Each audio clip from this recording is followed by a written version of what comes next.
So we're at the MISC Dual Nation UK Saudi Arabia Hackathon today it's the 26th of November here in London.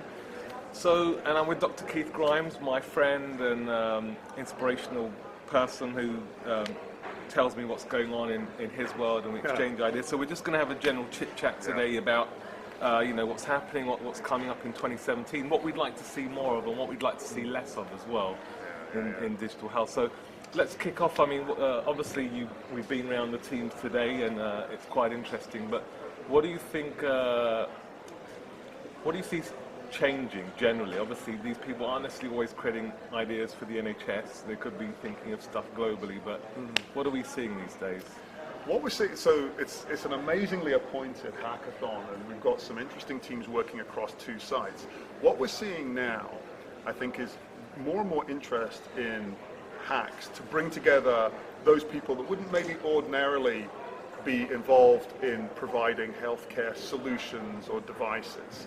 I think it comes from something that you said a little earlier on, is that patients are now feeling empowered and having technologies to actually fix things themselves. So I think what we're seeing now are emboldened patient groups who are no longer happy to wait around for doctors, nurses, industry to provide solutions. They're finding solutions themselves, either traditional solutions, but creating themselves, or using something from somewhere completely different and bringing it in for their care. That's the really exciting thing that I'm seeing starting to rise. So let me ask you another question, and it's something I've been thinking about a lot when I go to hackathons.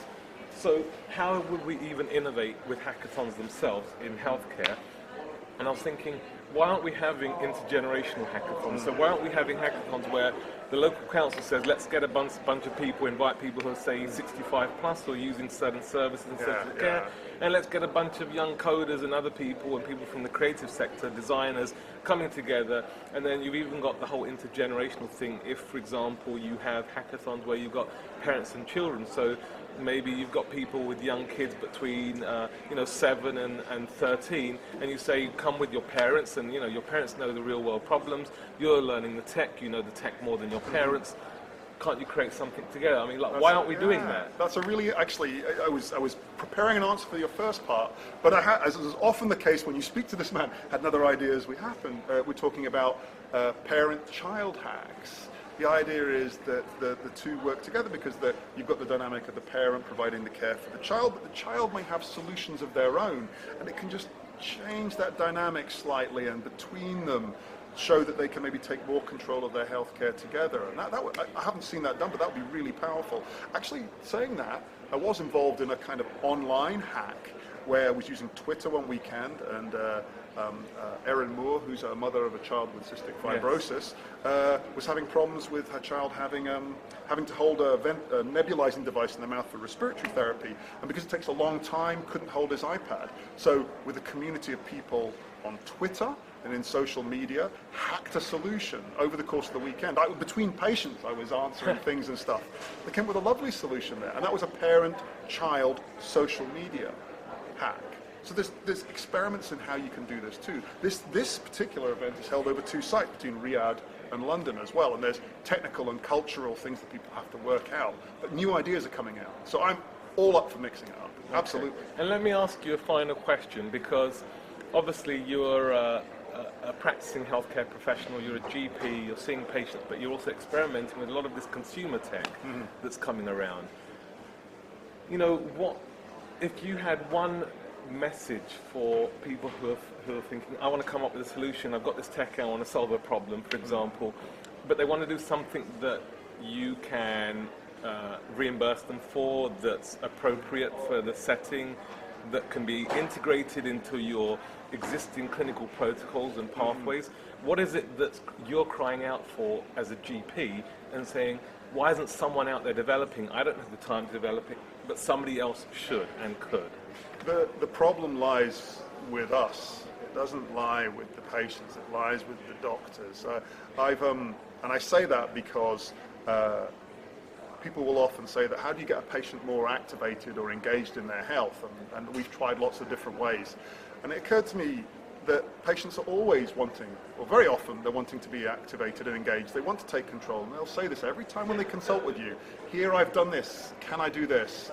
Is this right? Is this okay? And I realized that myself and probably my colleagues were saying, no, you can't do that because that's not the right way. Yes. So how do we change it? I started to say, yes, you want to use Fitbit to control your health? Yes. I don't know how it will work. Let's work it out and let's share it. You want to take photos of your rashes and show me on the phone? Yes, I'm happy to look at that and work with you on this. You start to say yes to the patients and work with them because they are wanting to help.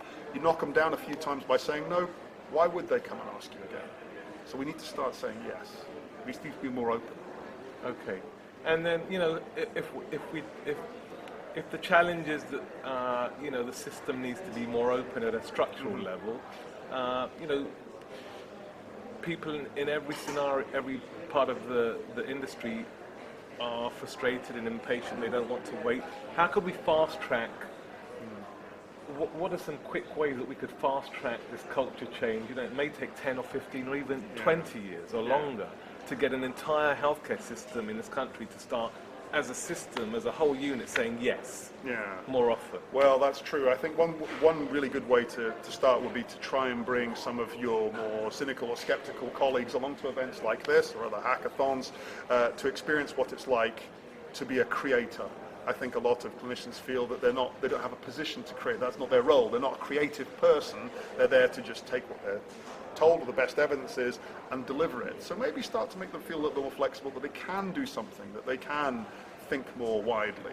And then when it comes to fast tracking what they're doing, is to have people who are activated in that way start to use it in their own practice and then share what they find, to start changing the process of being very rigorous and very structured about how you take an idea or a product and slowly move it through the process.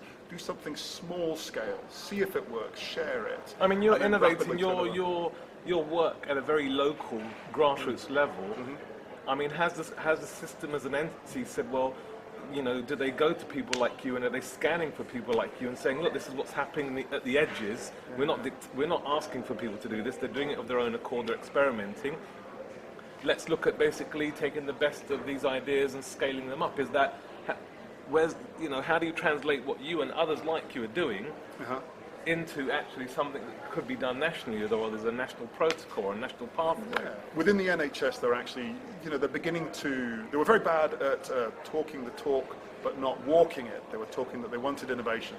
I can see some changes now, and they're moving in the right direction. You look at the work of Professor Tony Young, who's the Chief Clinical Innovation Lead, and his National Innovation Accelerator, or the National Innovation Accelerator and the Clinical Entrepreneurs Fellowship, and things like that. It's beginning to happen. It's a bit like a sort of super tanker, the NHS. Yes. It's got a lot of momentum, and it's not going to suddenly change direction.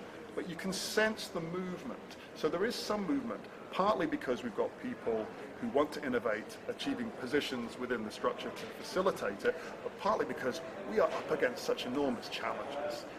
Demand is so high, and the funding of health and social care, I mean, everything I say about this care too, is contracting. That gap is filling, and people are starting to get pressed into considering things that they maybe didn't think they could do before. Now, we have to start thinking widely, which is why it's important for people like you and I, and to work with the public, start to think really broadly, really creatively, start to take some controlled risk, but some risks to improve people's care.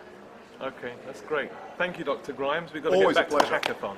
Yes, that's true. Okay, bye for now. Bye.